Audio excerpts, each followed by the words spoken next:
শুক্রবার ছুটির দিনে জ্বালানি তেল কিনতে ফিলিং স্টেশনগুলোতে দীর্ঘ লাইন। কয়েক ঘন্টা অপেক্ষার পর ক্রেতারা পাচ্ছেন জ্বালানি তেল। রাজধানীর ট্রাস্ট ফিলিং স্টেশনে আছেন সহকর্মী তৌফিক হাসান তুহাদ। আজ সেখানকার জ্বালানি তেলের চাহিদা ও সরবরাহ পরিস্থিতি দেখতে যোগ দিচ্ছেন সরাসরি। তুহাদ, কি অবস্থা? জ্বালানি তেলের সরবরাহ এবং গ্রাহকদের চাহিদা কেমন সে বিষয়ে জানাবেন।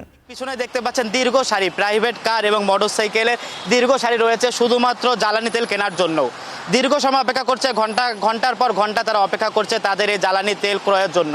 এবং আমরা তাদের সাথে কথা বলেছি, তারা বলেছে যে তাদের অন্য দিনের তুলনায় শুধু আজকে ভোগান্তিতে বেশি পড়তে হচ্ছে, যে রোদের তাপ, সে রোদের তাপের কারণে তাদের ভোগান্তিটা বাড়ছে।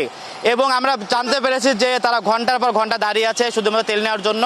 এবং আমরা এই মুহূর্তে রয়েছি ট্রাস্ট ফিলিং স্টেশনে, যেখানে পুরো ভালোভাবে যে পরিমাণ তারা তেল চাচ্ছে সেই পরিমাণ তাদেরকে তেল দেওয়া হচ্ছে বলে জানিয়েছেন ক্রেতারা।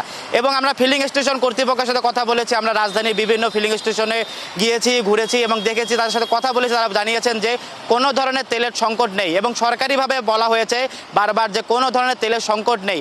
কিন্তু অন্য অন্য স্টেশন ফিলিং স্টেশনগুলো দেখেছি যে তারা দুপুর 3টার আগে তারা কোনো ধরনের তেল সরবরাহ করছে না।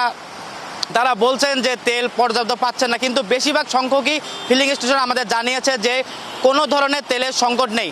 এবং আরও একটি তথ্য জানিয়ে রাখি যে আমরা নিজেই দেখেছি যে ফিলিং স্টেশনগুলোতে কিছু কিছু মোটরসাইকেল আরোহী তারা পর্যাপ্ত পরিমাণ ট্যাঙ্কি পর্যাপ্ত পরিমাণ তেল থাকার পরেও তারা উপচে পড়া তেল নিচ্ছে এবং পর্যাপ্ত পরিমাণ তেল থাকার পরেও তারা ট্যাঙ্কি ভরাট করছে এবং ট্যাঙ্কি থেকে তেল পড়ে যাওয়ার চিত্র আমরা দেখতে পেয়েছি।